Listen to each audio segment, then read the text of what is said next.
13 minutes past 6. I'd like to welcome you to Inside the OutHaus on this fine evening, and we're very privileged to have EmuGraham Pringle in the house this evening to talk about his work with youth flourish outdoors and his work, but I won't steal the thunder from his introduction.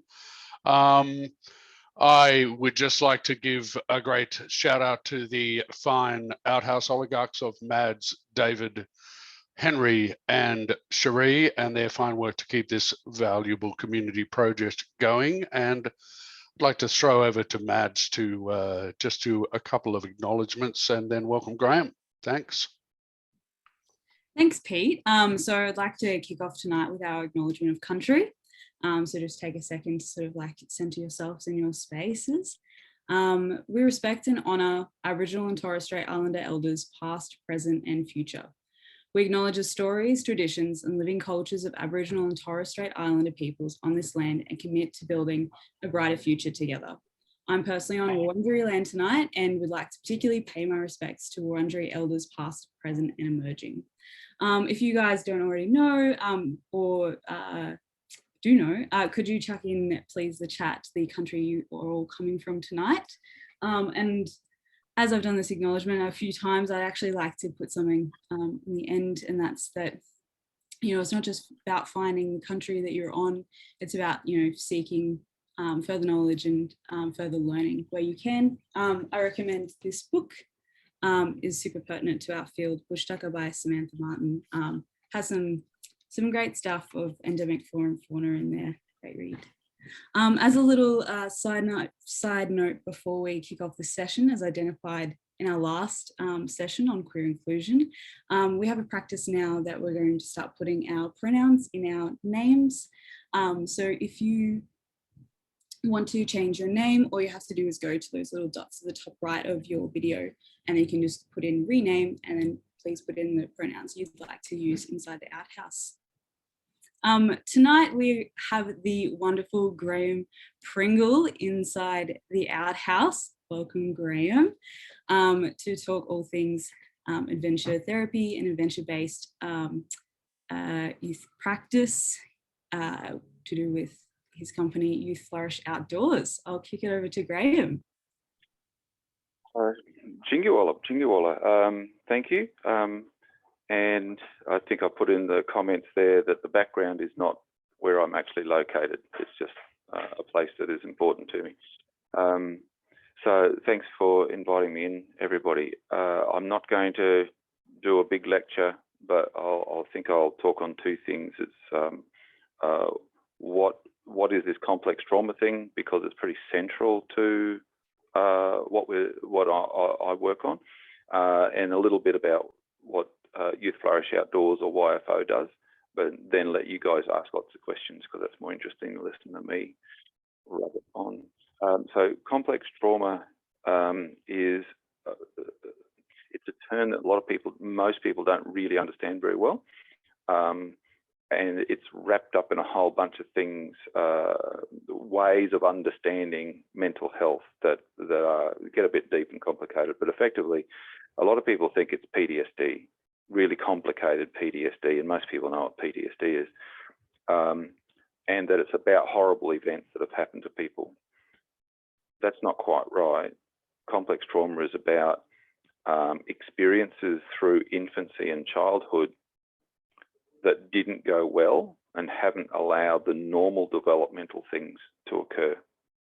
And so a person at whatever age who's suffering from complex trauma has been hurt or harmed in how they've grown up because of things that either did or didn't happen when they were young, which is entirely different from complex trauma is about abuse of a child or a natural disaster, which are the big things that get everybody's attention. A lot of complex trauma actually comes from parents who are either too busy or in terms of productive stuff like at work, etc., or they're too busy in terms of looking after their own stuff to be able to do what parents are supposed to do, which is provide 150% of your time to making sure the young person grows up well adjusted. And the person I point at that everybody seems to understand what I mean by this is the orange guy in the States, Trumpy, who, if you read his history, has a lot of complex trauma, but a very privileged background. But he is one of the most complex cases in public attention.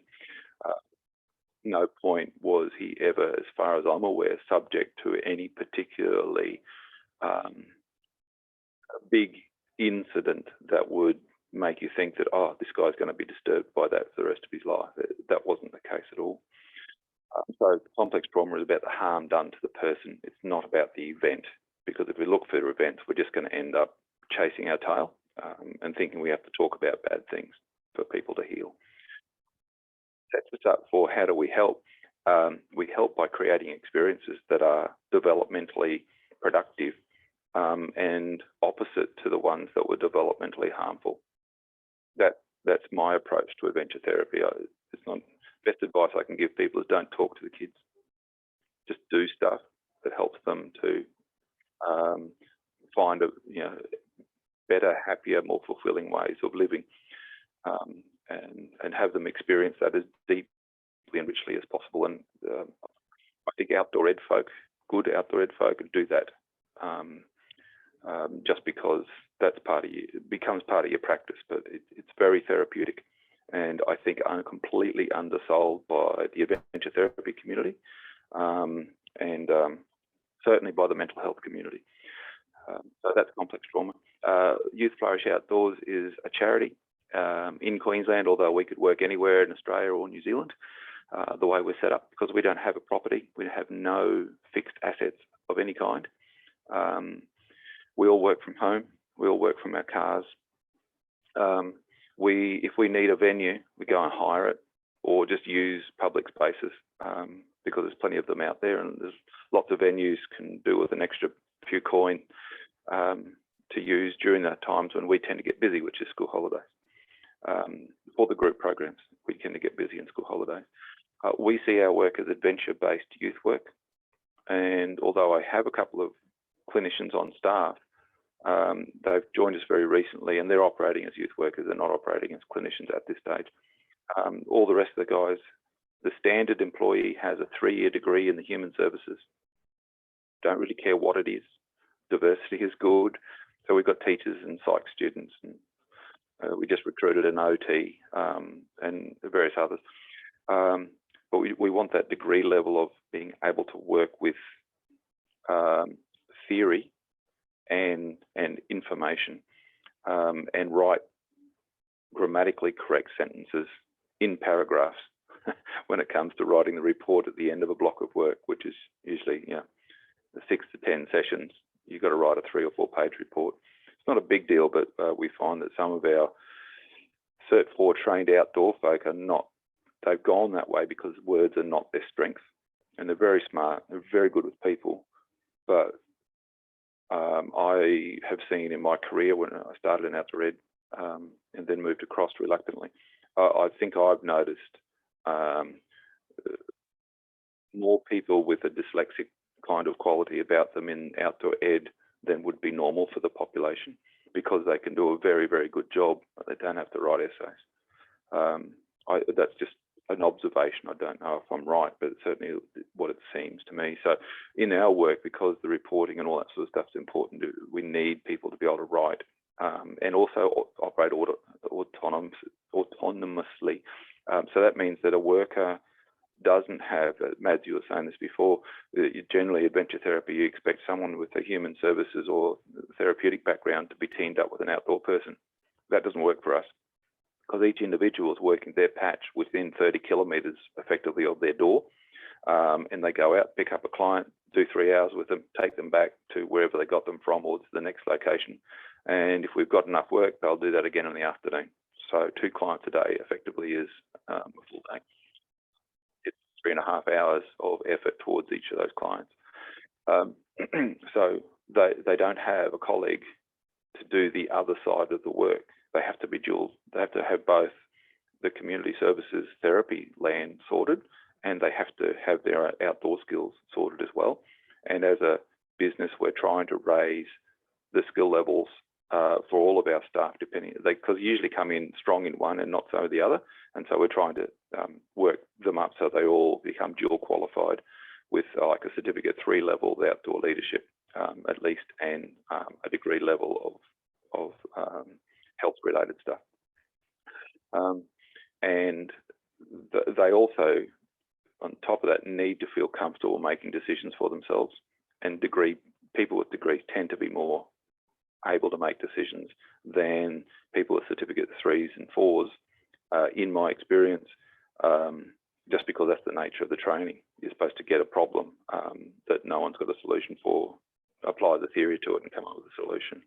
There's a lot of and I'm just doing a Cert 4 and TAE at the moment, a recertification, and I'm appalled at the standard of instruction that's required in the VET sector now compared to 20 years ago.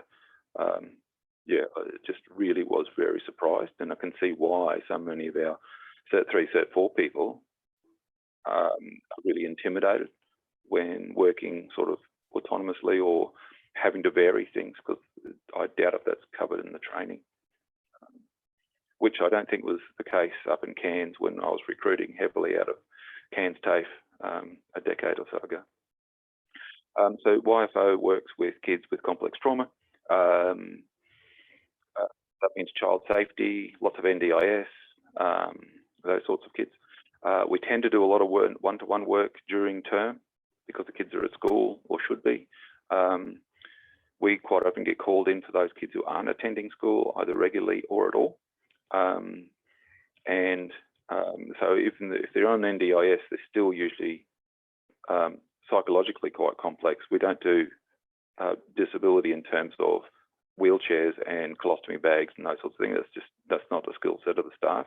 So the disability is a mental health disability. So you tend to get lots of autism and ADHD and various things like that. But all that really just means, park the autism for a bit, all that just means they've had adversity in early childhood that hasn't done well for them developmentally, so therefore they're complex. And many of those guys in the spectrum are same. The odd thing is autism and complex trauma, and to some extent fetal alcohol and drug-related injuries to the brain, all seem to present very similarly, and all seem to respond pretty similarly as well to the work that we do.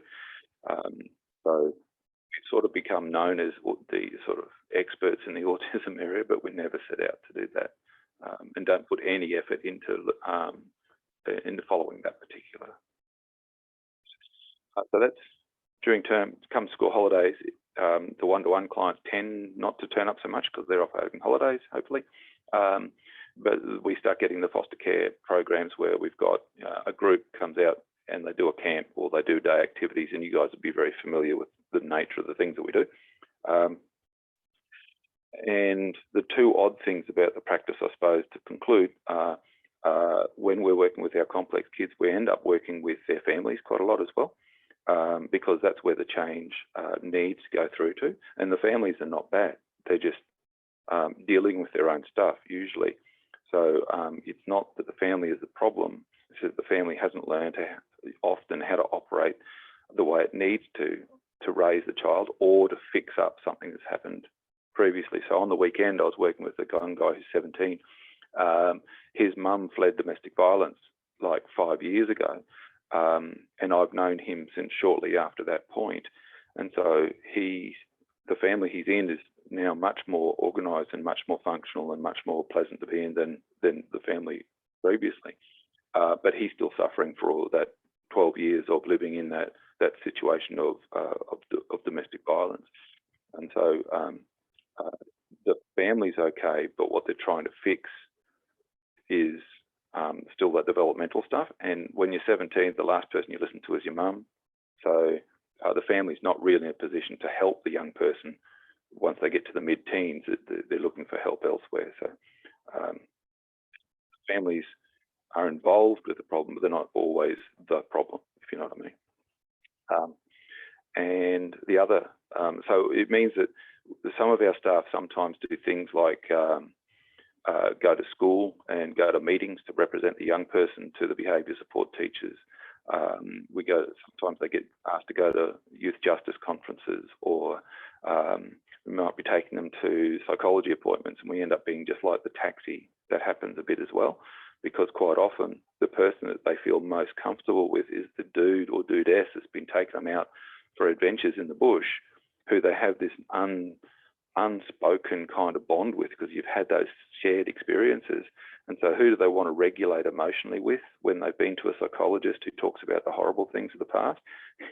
It's the person they've been riding a bike with or walking up a hill with that helps them to feel good. It's not a talk thing. So we get involved in all this other stuff, which is just straight youth work. But that's different, particularly for our outdoor folk, to suddenly find that the job involves sitting on the young person's floor of their bedroom, trying to convince them to get out of bed, that it'll be safe and it'll be okay to go outside. And a little bit of a funny thing about driving around by yourself with a young person in your car, but we can get there. The other, what was I going to say? There's a second thing there, wasn't there? And I can't remember what it was, so we'll leave it to questions now, I think. Well, thanks very much, Graham. That was a fascinating insight into your work, your research, and your organisation. Although my question, so can you talk a little bit about, I guess specifically your opinion on follow-up, post-program follow-up, particularly with the clients that you're dealing with, and how important that is, and whether currently in the adventure therapy area we're actually doing justice to that part of the work? The second part of the question is possibly a not, but it's it's only a perspective and a planning thing that would fix that. So to be provocative, I'll say the follow-up's not required. Now, to explain a little bit behind that is that in the end, healing for these young people is that they function better in the world. They're happier, healthier, less beset by distress, and less stumbling into problems as a consequence of our work. So if that's where they've got to go to at some point, they've got to cut the strings with us, and they've got to be independent of us. Otherwise, they become kind of enslaved to the therapeutic process, which isn't healthy. It's just that's not good. So if you know that the young person's got to be independent afterwards, and that's what you're actually aiming for, Pete, then that means you should be working through the program to prepare them for that point in time where they have to put in place the things they can do when they're with you. So the outdoor ed thing of they're with you for X length of time and afterwards hopefully they're putting it together, that works. There's nothing wrong with that. But if we take responsibility for that change afterwards in our absence, then we'll do things to help the young person to be able to make decisions or to be able to modify their reactions to stress afterwards, because we'll rehearse them while they're with us. So, for instance, a really good way to prepare someone for stress is to give them a stressful activity. But we don't want to do that and cause them to collapse, which a lot of our kids have got a very fine threshold for. So we're the more I do this, the more gentle I get with our kids. And so we'll tell the kids how about we do an abseil? Would that sound like a good thing to do? Because it's going to be a bit scary. And then while you're with me, we can work through how to respond when things are scary. And the first thing we teach them is how to refuse with dignity. And that's a form of words like, thank you, Graham, I'm not abseiling today. And as soon as they say that, or something that resembles that, we stop the activity for them. Nothing else happens. There's no convincing them. There's no, would you like to take one step? How about you just put the harness on? Or do you want to just peek over the edge? Or do you want to just pause and see if that feeling settles and then you want to do it? We don't do any of that. Because the experience how complex kids need is that no means no, and respect for that. And so that's what we get. And the success is them remaining dignified when in the face of stress. So an abseil is a great thing because they know when it's going to be stressing. We know exactly when it is.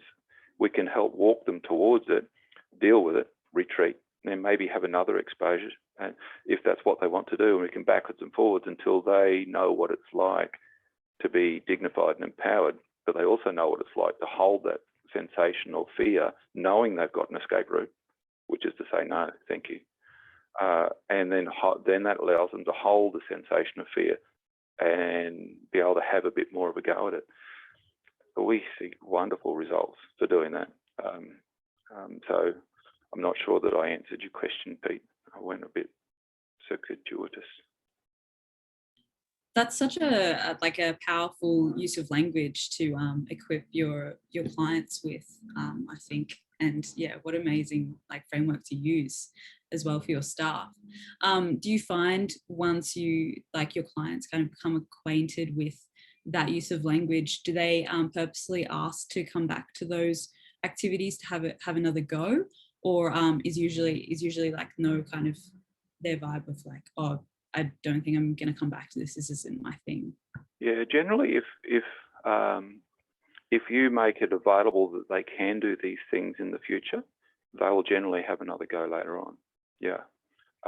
So if you're going to plan an activity once, you might as well plan it 5 times so that they can refuse the first time or two, watch maybe a peer go through it if you're in a group situation, and then have a go and then develop some expertise.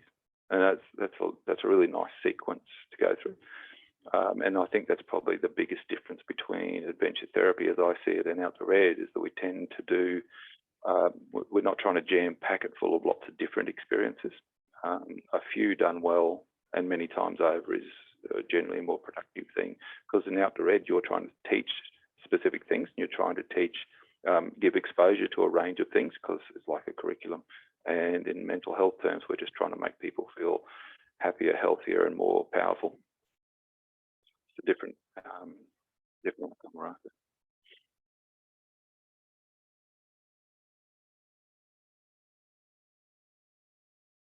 Don't be shy.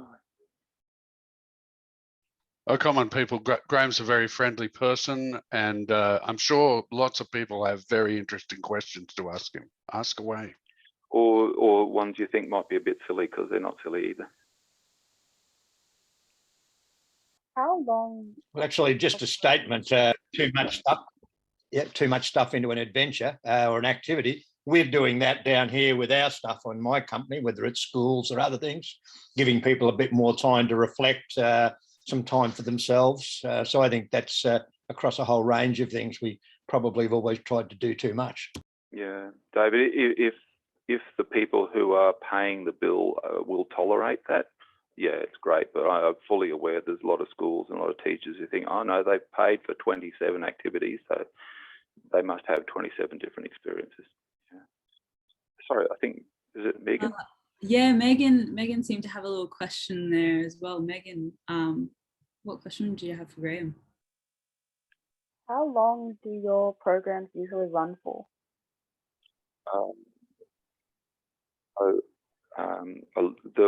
The work during the term, Megan, is typically 3-hour sessions once a week, but depends on the need of the young person and, let's face it, the funding they've got, because very few people can afford our cost structure privately. We've had, typically it's once a week, sometimes it goes to fortnightly, but we've also equally had young people where we see them every day, 5 days a week, and then it's even for one young fella extended into the weekend because we're the main supports for them. And so for that young bloke in particular, it was a short session in the morning to get him to school and a 2-hour session in the afternoon to re-regulate him emotionally after school had been a horrible place for him, and then get him so that he could walk into the home and not be violent to the grandparents. And so we did that 5 days a week for months and months and months. So you got those sorts of things. And that was quite continuous. It never really stopped. But typically what people sign up for is 6 sessions, 1 session a week as a minimum. So it's going to take us a couple of sessions to get to know them and for them to feel safe with us. And then we're going to do the meaty, chunky bit in the middle. And then at the end, we need to wrap it up and send them on the way with some confidence that they can initiate change. So you need a session or 2 to prepare them for that. So unless you've got 6 sessions, 2 of this, 2 of that, and 2 at the end, it's not going to work. Once they do 1, quite often our people will repeat and then extend out to 10 weeks, fits in the school term. And we sometimes get people signing up for a year's worth of supply and all sorts of things. So at the end of that 6 to 10 week block of weekly sessions, we would sort of wrap it up, provide a report which goes to therapists and teachers and parents and whatnot, and then would look at, if they come back, starting that process again at the next level. Is that? Oh, and our continuous stuff in terms of camps, Megan, is tends to be at the moment about 3 to 4 days, which is really short, and I'm not happy with it. I'd like to extend, but we're also working with some very young kids, and I have experiences of running therapeutic expeditions out to 9-10 days, and for the older kids that works really well. Continuous thing. Thanks for that, Graham. We've just had a question come through on the chat from Brendan. He's just asked, how do you support and maintain your staff energy? And what have you found has worked to foster staff to stay in the role that they are without burning out? Pretty good. Yeah. Oh, that's an excellent question, Brendan. Thank you. I think I said before, I reluctantly went into adventure therapy because everybody I knew who knew anything about adventure therapy said that you'll last about 3 years and you'll be burned out. And I thought, I need a career. I don't have just 3 years to give. I need a couple of decades. I think so. In the therapeutic world, they talk about burnout and vicarious trauma and various things, but I think burnout only happens when you're not able to deal with the stuff that comes in through the door. And I think crucially, when what you're doing doesn't work, because then you get really frustrated that you're not having, you're not actually solving a problem. But when you have a very difficult problem turn up and you're able to do something that makes that problem much less or even go away, that's really empowering. So I think when you're effective in your work, it makes up for the pressure and the vicarious trauma that comes in through the door, and you end up going, that worked. But if you're not actually effective, it's just, it doesn't take long before you very well. So the model that we've got, which we've put together very carefully, and over the course of a few years, enables the staff, providing they follow the model. It's fairly simple. Needs a bit of knowledge in the background, but if they apply the model, they're going to have success, more or less, and it will work. There's the research isn't yet there to support that, but in practice we find that the process we go through works.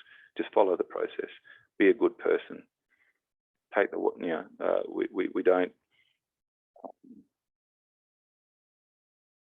don't sort of load up the staff with this expectation of getting to particular milestones. Generally, it's much broader than that, because when a young person's referred, they quite often they come with, they've got problem A, B, C, D.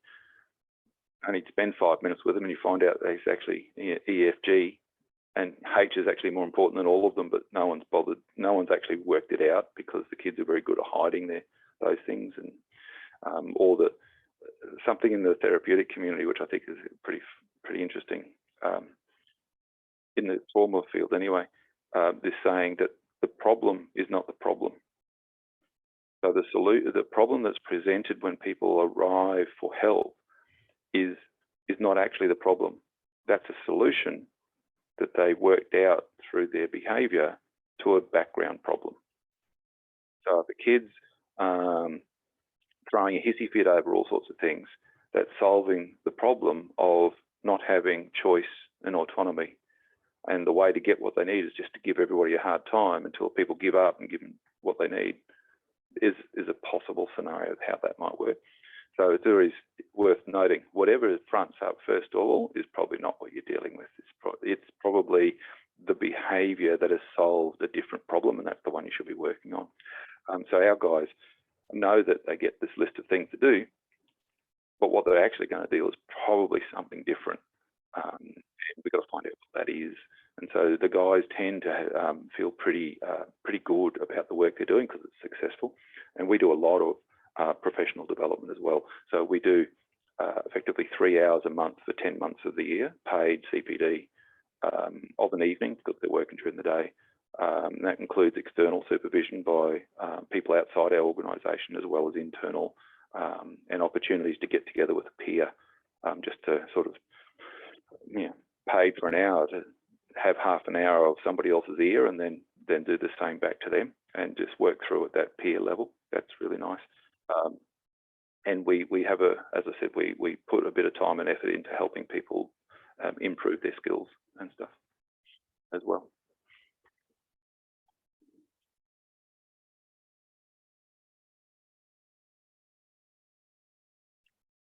Sneaky wine while we're waiting.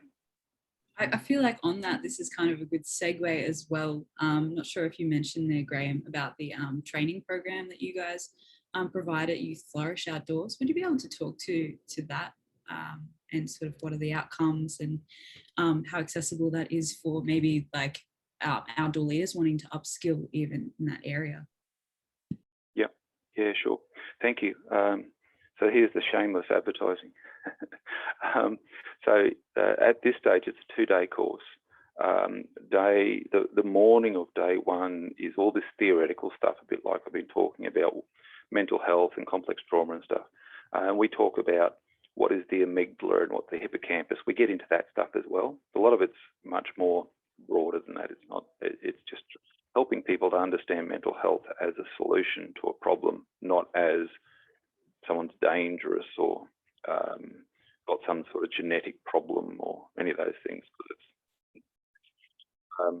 Then the afternoon, we move into the model that I've been talking about a little bit, and we cover that. And then in the next day, all going well, that we do most of the next day outdoors, just going through little scenarios where I show people how we might do things in a therapeutic context that are familiar to outdoor folk, and how that complies to the model. So the second day is really about getting some ideas about what it looks like when you put all this theory of day one together. So the model is there's 3 components to it. The first is it's a phased approach. So I mentioned this before. Phase 1 is about safety. Phase 2 is processing the experience, learning what's going on, and just living the dream, I guess. So that to us in outdoor ed circles, that generally means during the course of the day, the little one-to-one conversation with someone about how they're going with things, and then the group conversation at night. That's what we mean by processing the experience, so that at the end of the day, they go, yeah, that was a really good day, and it had a whole lot of layers in there. I didn't realise when I was actually doing it, because so-and-so said this, and I didn't know that was happening, and so-and-so else said that, and that's a different idea than what I had. So that's processing, that's the middle bit. The next 2 phases are integration or during the experience, which means how do I use this experience to be a better person in the world while they're with us? And then leading back to what Pete was asking before, phase 3B is integration after the experience. So how do I, when I'm gone off this program, when I'm away, I'm back in the normal environment, how do I continue to grow into the person I'd like to be? So they're the phases we go through. And the middle bit's about the different parts of the experience. So we've got the natural environment, of course, and we've got the adventure activity they're given. Then we've got the social situation we're in. That might be a group, might be one-to-one. And then we've got aspects of time. So I think David would like this bit. So it's, is this the right time for this activity, given what we're trying to do with young people? How much time should we spend doing this particular activity? Maybe we should call it short, or maybe this is actually gold. We'll stay here for longer and just abandon whatever else we're going to. That's sort of those sorts of ideas around time. And the last bit, the 5th part of what makes up the environment, the experience is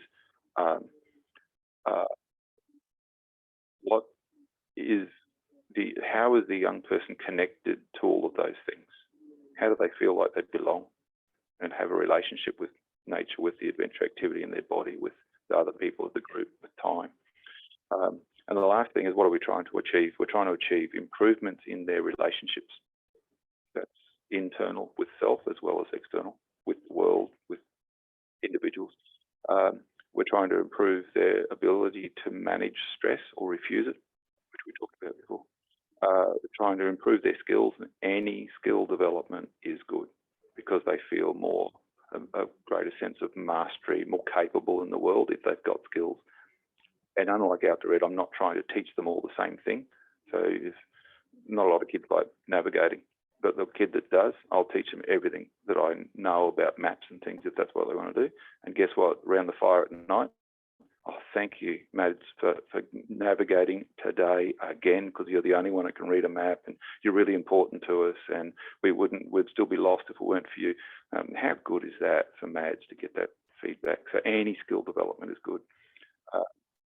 And the last bit is, how do they understand the world to be working and their place in it? So that big thing of, what's the meaning of life, I guess, is the fourth thing. So relationships, skills, stress, and we call it schema. So that's the psychological word for worldview. And it makes a really good acronym, AS.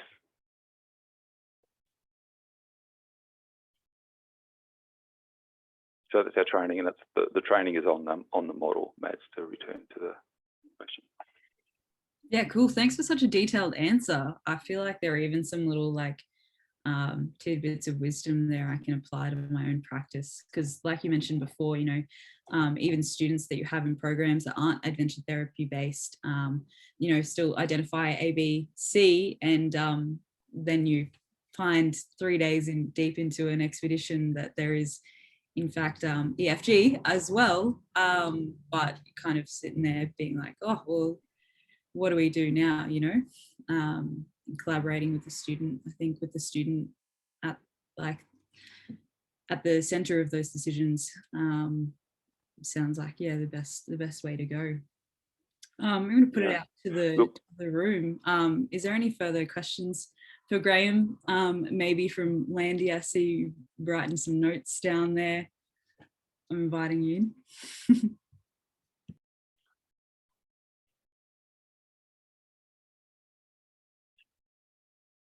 While they're thinking, I'll return to what you said about the student getting choices. That's really important.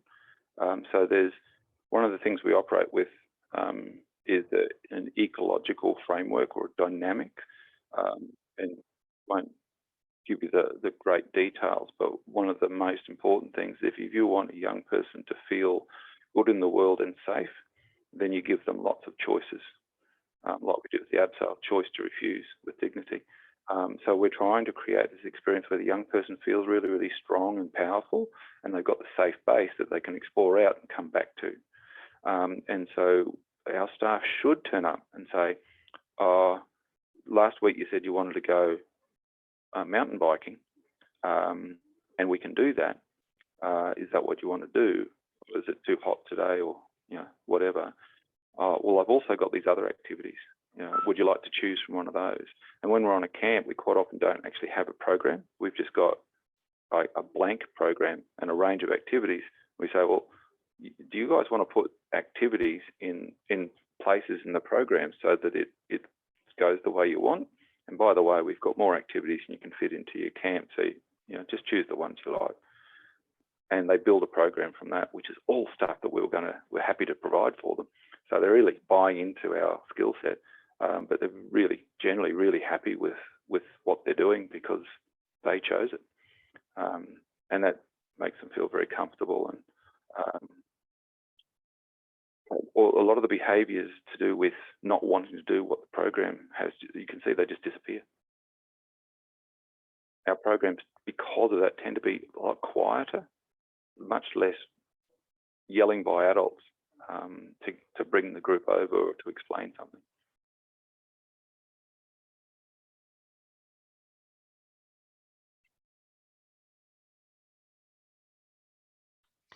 I'll just say it because I'm such a slow typist. So what you're saying, Graham, is you really empower people.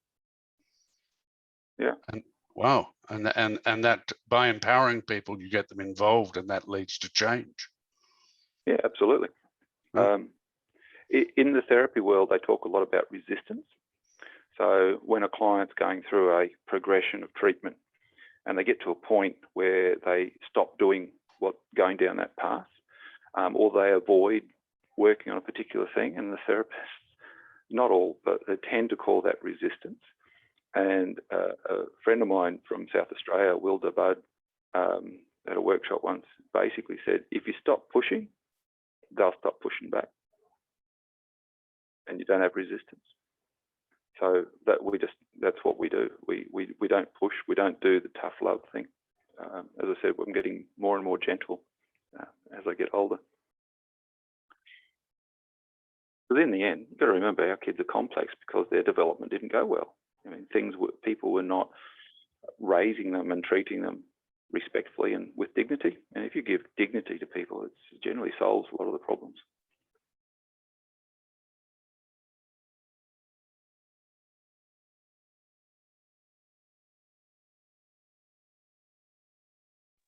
Can I ask if you had an open slate to alter adventure therapy to be better for our entire society, then what would you do?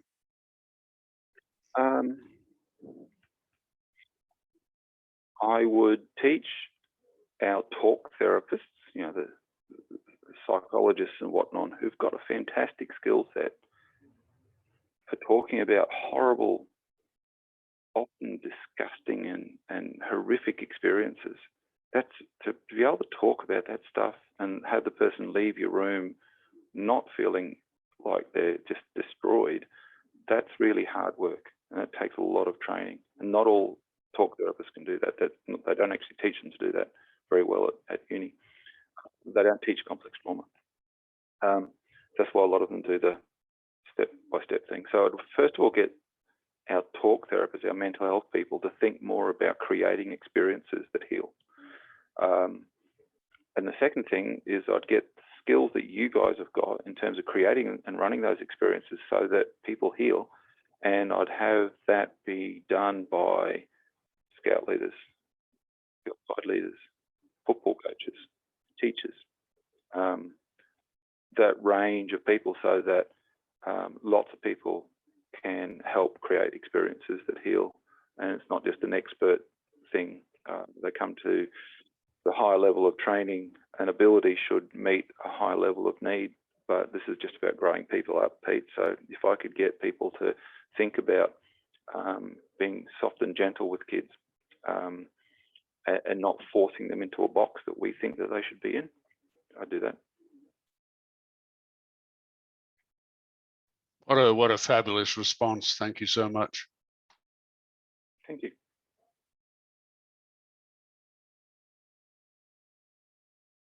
I have to say, after the 2 days of training, the people come in with an outdoor ed background.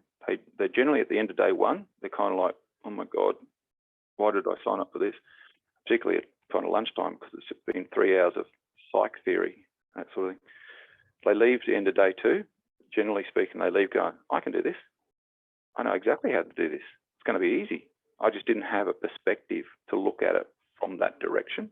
And I thought I had to do all these other things.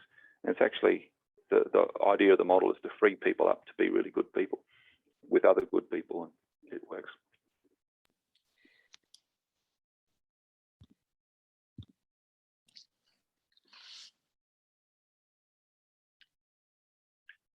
David, have you got a question?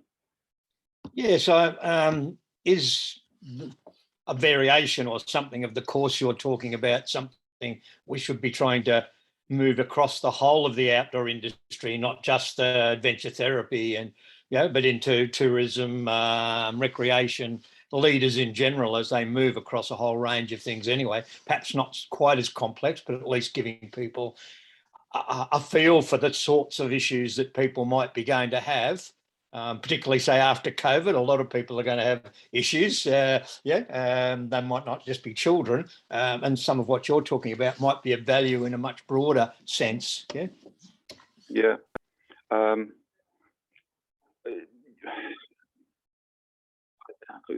go back to the beginning of your question, please, David, because I was thinking about the end part.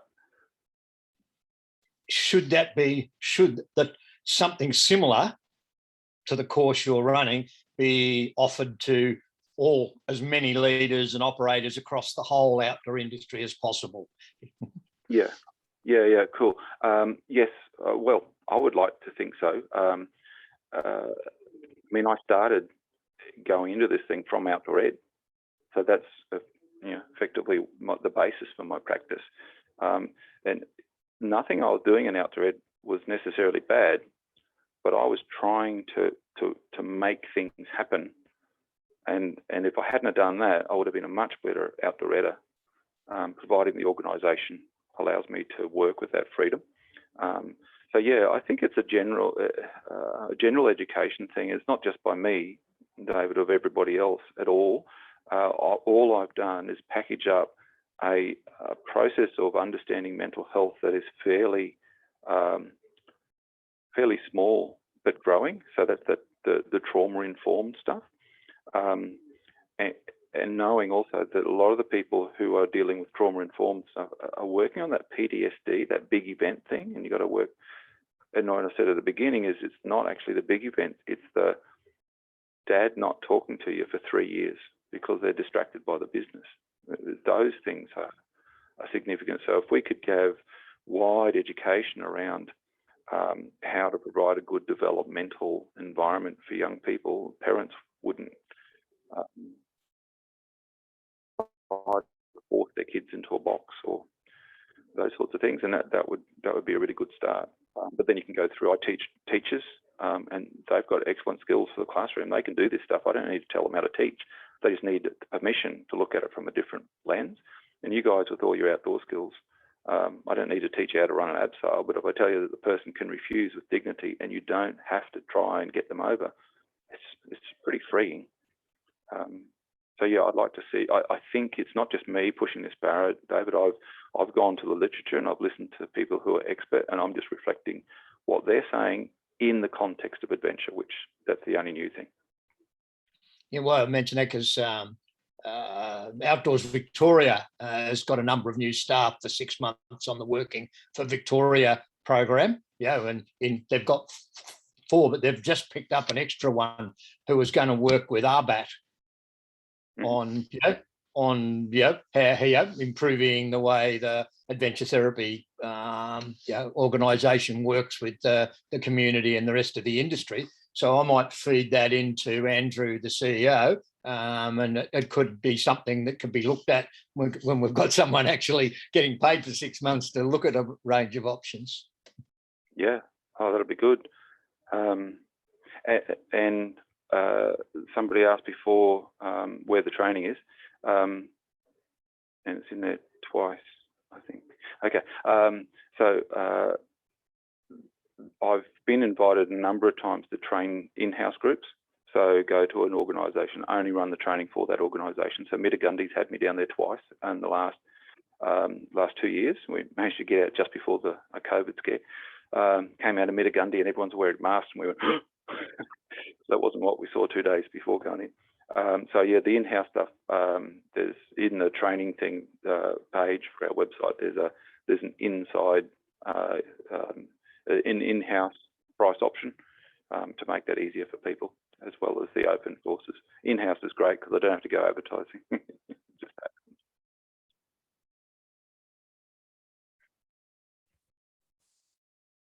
happens. Thanks, Graham. Just a question on how many people you would need in a course to make it viable.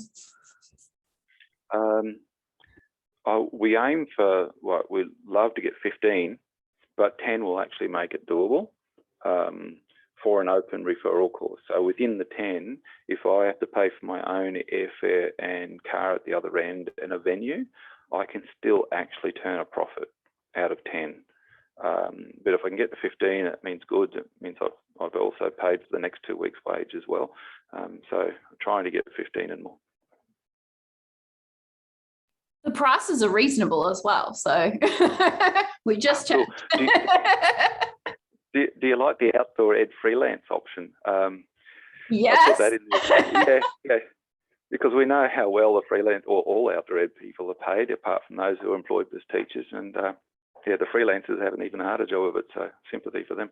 If they're going to come to my training when they don't need to, because it's not a requirement of their work, then I think I should return the favour by making it a little bit more affordable.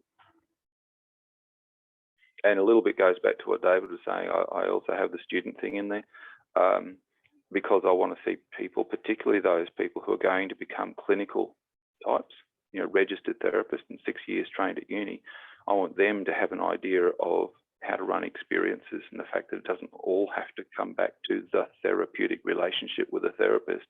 It might be a therapeutic relationship with walking in an environment which I understand culturally and have a sense of belonging with. I would hope that some of our talk therapists will get that sort of experience from it. So we've got 6 trainees at the moment doing a Certificate 3 in outdoor leadership. Every one of them has already finished a degree, and 3 of them have got psych honours. One of them's got a GPA of 7. So we're providing a traineeship, but we're paying them at level 3, not level 1, because one day most of them are going to go off and become education developmental psychologists or social workers or clinical psychologists, and they'll be able to run an abseil or paddle a canoe safely and incorporate that into their therapy. And I think that little tiny cohort actually is going to probably double the number of psychologists who are also qualified in outdoor skills in the country, certainly from the ones I know. So that'll be exciting to see what happens in another 15 years' time. Yeah, that's a huge deal for our fields, like to have such skilled people working in it, like so encouraging, especially like, as we all know, like in our work, there's so much stuff involved with psychology that you don't learn at your Cert 4 or you don't learn at your diploma or your batch, that you kind of just got to learn on the fly or inform yourself through conversation. Pretty cool that we've got like actual psychologists like getting skilled up in adventure delivery. Well, remember it's Certificate 3, not diploma and Certificate 4 level. Some of them actually want to go on and do more, but their practice is going to be largely with one individual very close to their office, wherever that is, or they'll set up an office at a river with a canoe for half a day, and that's where they'll do their sessions. So it's going to be that. But they also have a broader, through our business, they've got experience with groups and things like this, but it's very specific. If you put them in front of an outdoor ed group and said, go for, if you're 15 to 18 or 24 kids and tick off everything on this program, they're probably not going to be able to do that very well. Yeah. Mads and Lands, maybe you can set something up through the Adventure Club. I was literally thinking that. You just read my mind. Yeah. So was I. Graham will be on to you after this chat. I had a psychologist in Bendigo a few years ago. She kept on in touch with me, and eventually she and her boyfriend, who was a Bendigo grad, got me in to go to Bendigo, and I did an open course, but it was 100% Bendigo grads or Bendigo grads and students. So that was pretty cool to hang out with those guys, because rarely did I have so many adventure qualified people in my training. You've usually got all these residential youth workers and teachers and talk therapists and stuff, and they don't know how to do a figure 8. So it was really nice to have a room full of people who are pretty competent at outdoor things. Yeah, love it. Incidentally, when you said that you guys don't get taught psychology, or neither do teachers. Graham, I think this is a really good thing for me to know as well. I've just run a research online unit and had, I think, over half the class, maybe like 15 to 20 people choose the topic of adventure-based therapy. So, and they're in the outdoor ed space, so they're looking to kind of, further their knowledge and skill. So I don't know, I've been pointing them towards, doing mental health first aid courses and kind of building their skills in that way. But this is a very affordable thing that, if a group of them get together, then they can definitely come along, and I think they could make that work. So yeah, cool. I'll shuffle them your way. Thank you very much. That'll be great. I am a bit conscious, though, that it is the world according to Graham, and I'm looking at some research and some practice material that is from a fairly specialised group of people within the mental health sphere. And so I deliver that from that lens. But I've had people coming at it from a different lens in the mental health field, basically saying, no, Graham, that's not right. The deep end of complex trauma is a psychological condition called dissociation, and the worst examples of dissociation, as in the people who have been most harmed and have developed a dissociative way of coping with the world, end up with a thing called dissociative identity disorder, or multiple personality disorder, as it was known like 30 years ago. It's a thing. It's in the book of diagnoses. It's been there for 40 years. To me, the rest of the book of diagnoses is a bit of rubbish because there's no broken brains out there, really. It's not from a biological cause, but there is broken brain, or there's reformed brain from different experiences people have had or didn't have. So when I'm talking with people who are out of that inpatient part of the mental health sphere, they get very uncomfortable because I can't spend so much of my time talking about dissociation and how that might manifest or be seen in a young person. And some of them are actually of the opinion that dissociation doesn't exist. It's kind of it's an anomaly, a made up thing. And so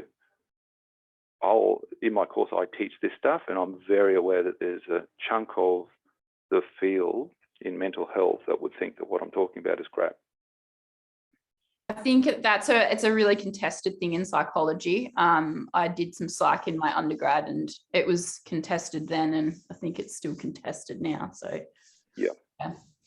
Well, one of the reasons for that is that if a person has developed these different parts of personality inside themselves as a way of coping with horrific things that have happened, and for DID, we're talking horrific things have happened, then what happens is some of the parts inside you don't necessarily know what was going on, because if it was horrific, how better way to cope than to be able to forget about it and put a wall up and live the other side of the wall, but there's still a part lives on this side and knows. And although you try not to pay any attention to it, every now and then this part sort of peeks over the wall and reminds you. So if you're a perpetrator, you don't want to be able to have anyone recognise what's on the other side of the wall. I think that's the most sinister component of that whole. A lot of information that comes out saying DID doesn't exist, because it is actually led by people who are trying to protect their own history of abusing people. I can give you some very specific examples of that. But it does mean that people who aren't aware of why that debate is up, or you've got the other thing, you've got people who were raised in the psychiatry literature and have had a whole career of 20 or 30 years, and I'm going to give them a view of it that says, well, sorry, mate, you're on the wrong track for those 30 years. It's pretty hard to chew that pill and swallow it. And so there's a lot of pushback against the dissociation thing in particular. The rates are really interesting. Just to give you an idea why I hammer it.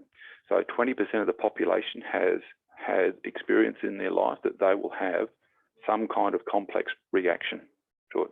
So 20% of everyone you meet has complex trauma. 10% of everyone you meet will have at some point in their life a diagnosable level of dissociation. And there's 5 different types of dissociation, arguably 6. It's not all DID. So that to me means that half the people with complex trauma have dissociative things going on. That's a massive number of people. We're talking millions. And yet you've got this other argument saying, oh no, it's vanishingly rare, may not even exist. And you've got these polls happening. It's quite odd. So I always warn my students when I'm teaching, be prepared that other people have this different view, and you might go into a conversation very confidently and they'll push back very, very hard. Yeah, BPD, I see the comment there.